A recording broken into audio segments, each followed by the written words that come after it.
Hey everyone, today we'll be taking a look at Riders Republic, developed by Ubisoft Annecy, the creators behind Steep, and published by Ubisoft.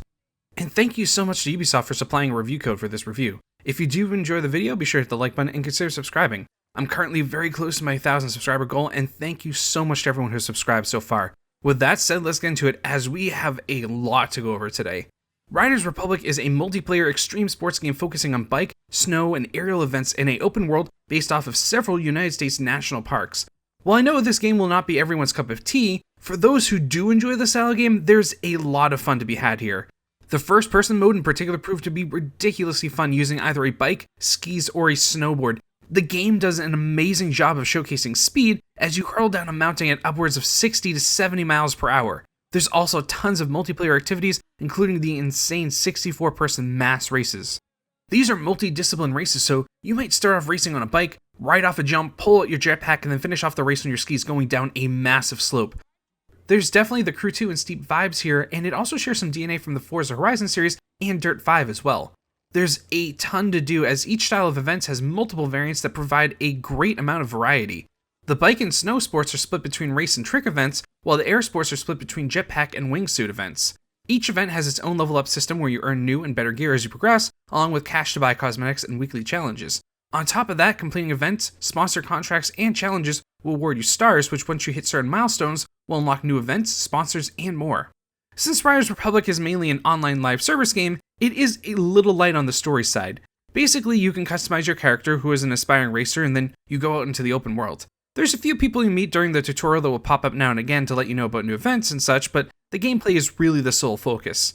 Your main goal is to collect enough stars to unlock big events, boss battles, and then eventually an invitational final race. Generally, I do like a little bit more in the story department as a glue to hold together the game, however, there is so much to do in Riders Republic that I found myself not minding. The open world is huge, and as you level up each focus and earn more stars, more and more events will unlock. On top of that, there are special events, basically meme events, called Shack Daddy Challenges that will make you do ridiculous things like use an ice cream bicycle to race in a giraffe suit. There's also open world activities like collectibles, landmarks, relics, and stunts.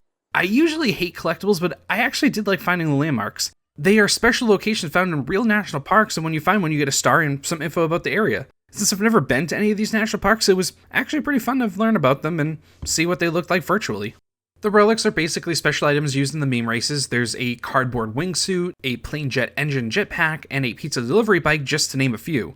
These were pretty useful to find as you can use them to earn extra stars through challenges, something I'll go over more in just a bit. The stunts were at times insanely challenging, and if you're someone who enjoys extremely difficult things, then these will be for you. And then lastly, the collectibles were just 500 balloons scattered randomly throughout the map. It was nice when I found one, but not something I was specifically trying to find. While this isn't the best looking game graphically, they really did an incredible job recreating iconic national landmarks like Bryce Canyon, Graham Teton, Mammoth Mountain, Yosemite, and more. Ubisoft used GPS data to accurately recreate those regions' geology, and it's really amazing to see this technology in action. I was pretty shocked at the amount of races. There are well over 100 to do in single player mode, each having 3 different challenges to earn extra stars in. These challenges can be anything from finish in a certain time or score a certain amount of points with one trick. Then there are exotic ones requiring you to finish the race with a relic or to not use your brakes at all during the race. The game had a great difficulty curve to it, and these challenges definitely added to it at times. There's 4 levels of difficulty, and while you will always earn the same base amount of experience for finishing a race, regardless if you win it or not, you can earn bonus experience for placing high or playing on a higher difficulty. Of course, your gear plays a huge role in this, as there was a good sense of progression, as better gear certainly made a difference. There's a standard, common, uncommon, epic, and legendary loot system, and each piece of gear has a gear score. While I did really enjoy having that sense of progression, I do feel like some of the starter gear felt way worse than it should have. I get that they wanted to make it satisfying when you leveled up your gear score, but certain events felt off until I was awarded mid-tier gear or even higher. Especially the jetpack races, they just felt unpleasant to play until I earned a decent jetpack. Bicycles felt a little off too at first, although I was able to still have a ton of fun with the races. But again, once I found the epic quality in higher bikes, I found the experience to be much better. Everything just felt more responsive and the controls felt more natural. Everything just felt too stiff at first. It was by no means a deal breaker, but at least it does give you a real sense of progression. Races looked fun in the trailers, and they lived up to my expectations and at times absolutely exceeded them. The level design was very well done, especially in the later levels. they did a great job of naturally turning up the difficulty as you unlocked more and more races. At first, they were simple, and the challenges were the main way to add an extra layer of difficulty, but later on, they get insane, requiring you to have amazing reflexes and brake and turn at the exact right moment, or else you will crash. Like in the Forza series, there is a rewind, however, I really like how it was implemented here. Since you are playing against ghosts of other players in solo mode, when you rewind, it does not pause the game and the timer still keeps on running. Of course, this applies to multiplayer races as well, but it does really encourage players to learn and master each course to minimize mistakes. So it's nice to have that safety net there for newer players, while at the same time not giving an exploitable advantage to anybody. While the rewind is mainly used for missed checkpoints, if you crash into something and fall down, you can mash a button quickly to get back up. This is affected by the absorption stat on your gear, so obviously better gear can generally take more of a beating. A lot of the challenges revolve around doing a run without falling down and not using backtrack, making some of those challenges extremely difficult to pull off. Bicycles and jetpacks have a sprint and boost option respectively. Basically, it's like having nitro, and I'm glad they chose to add that in to give the gameplay a little more depth. Because of all the different biomes you get to experience, there's a great variety of levels. Bike races will make you race in a lot of different areas, from short dirt tracks, snow-covered cities, and down steep mountains, having to avoid obstacles and navigate tight turns. There's even some late-game races that will require not only to navigate an extremely tight path, but also have to jump at the correct time, or else you will fly off the cliff you're currently racing on. Snow events have everything from tightly packed snow slopes to cross-country skiing, requiring you to dodge trees as you race down a mountain going 70 miles per hour. The jetpack and wingsuit races really took advantage of the gigantic map, requiring you to dodge obstacles along the way. One thing I was so glad to see was player-created races and events, something I felt the Crew 2 was missing when I did my review for it. While Riders Republic has a ton of content, having community-based content like this will help keep the game alive and going for much longer, and will make sure long-time players will always have something new to try out. I did try out a few player-made levels. They were absolutely ridiculous, and I'm sure the community will continue to make amazing maps in the future. But overall, the races were very well done, providing some great challenge, and this is where I feel the game really shined. The other main gameplay is focused on trick events, which, as the name suggests, has you pulling off tricks on your wingsuit, bicycle, skis, or snowboard to try and get the highest score. I personally found myself enjoying the races a lot more, although the trick system is actually pretty in-depth. There are a ton of different moves you can pull off and mix together, giving you the potential to pull off some insane combos. I personally enjoyed the bike events more. They felt a bit smoother and everything felt like it just connected better. While overall I do feel like the snow mechanics were a bit tighter than the bike ones, I had some minor issues when grinding with skis and snowboards. Now you can have a few different settings that affect the difficulty when it comes to pulling off tricks. You can set landings to manual or auto, and the same thing with grinding.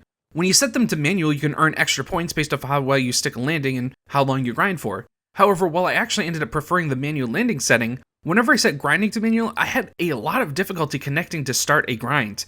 Often I would just bounce off the surface, and properly starting a grind felt far more difficult than it should be for an arcade-style game. Don't get me wrong, the grinding system works, it just needs some fine-tuning to make everything flow better. Because as it stands right now, I felt like I had to position myself in awkward ways to make grinding work, or at least on manual anyways. When it was set to automatic, it did feel a bit better. Otherwise, the tricks and landings work just fine. It might not have the same tightness as like something like Tony Hawk, but it's a decent system overall. You can also earn stars and experience through multiplayer, which has a few different modes like the mass races, 12-person free-for-all races, and trick battles, among a few others.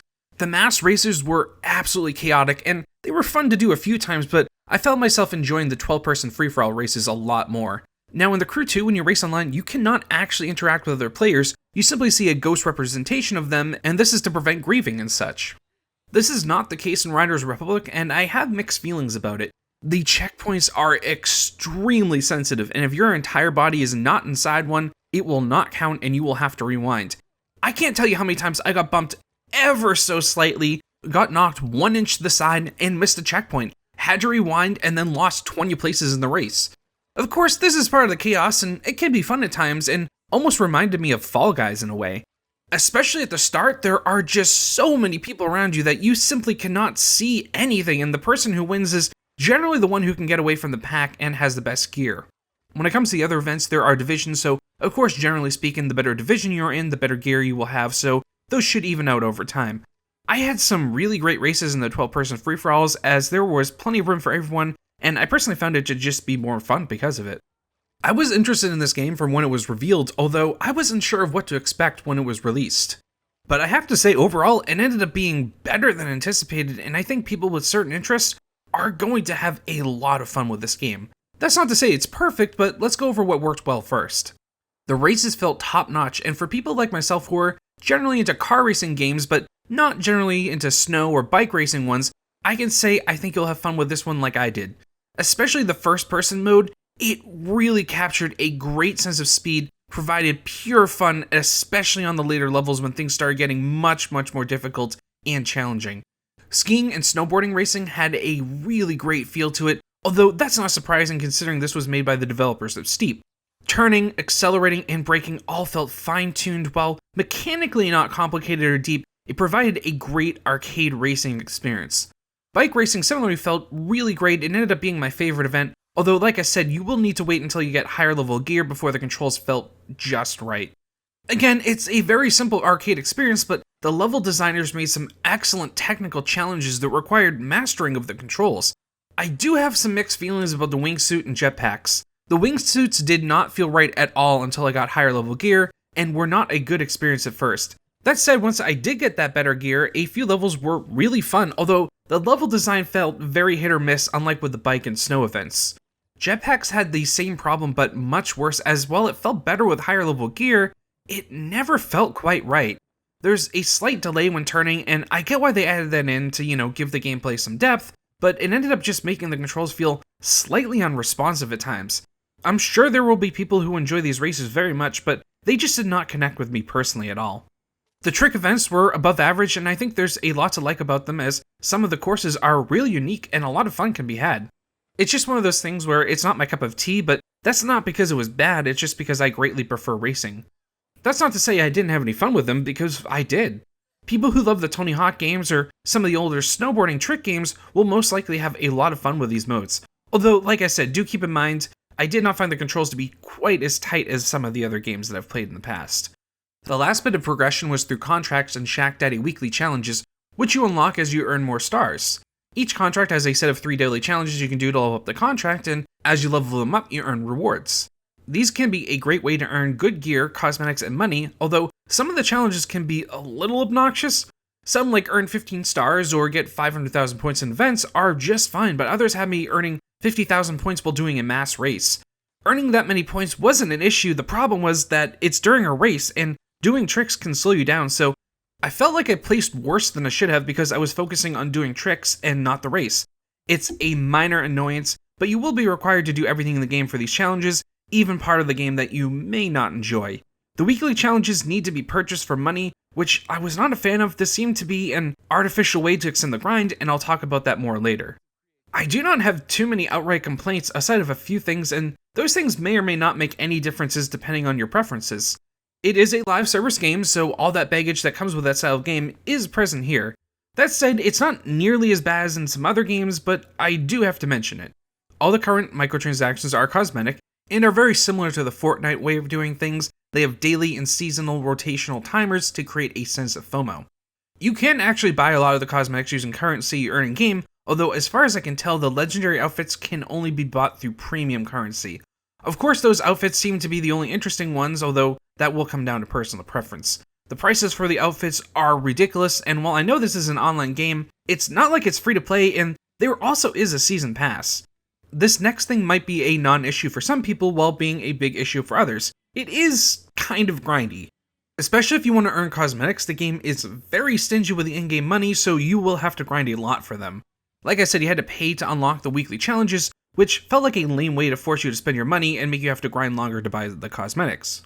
Although I personally felt no desire to buy anything, I know it's an issue for some people, so do keep that in mind if you're interested in the game. I don't think the leveling up grind will be nearly as big of a time sink as in the Crew 2, but if you are limited on playtime, it might take a while to progress to the endgame and be able to really compete in the multiplayer races. So with all that said, I do think for people who enjoy this style of extreme sports games, there's enough fun to be had to recommend buying Riders Republic. If you are someone who is generally into racing games like the Crew 2 and the Forza Horizon series, I do think you can have some fun with it as well, but maybe wait for a bit of a sale. But like I said, overall, I had a great time with it, and I think this one might really surprise some people. And the busy release cycle continues. I actually will be reviewing the World War Z Switch port, so that video should be out soon, and then I will be reviewing Forza Horizon afterwards. Depending on how this review does, I might even make a few Riders Republic videos because I did have a lot of fun with it. Thanks so much for watching, I'll see you on the next video.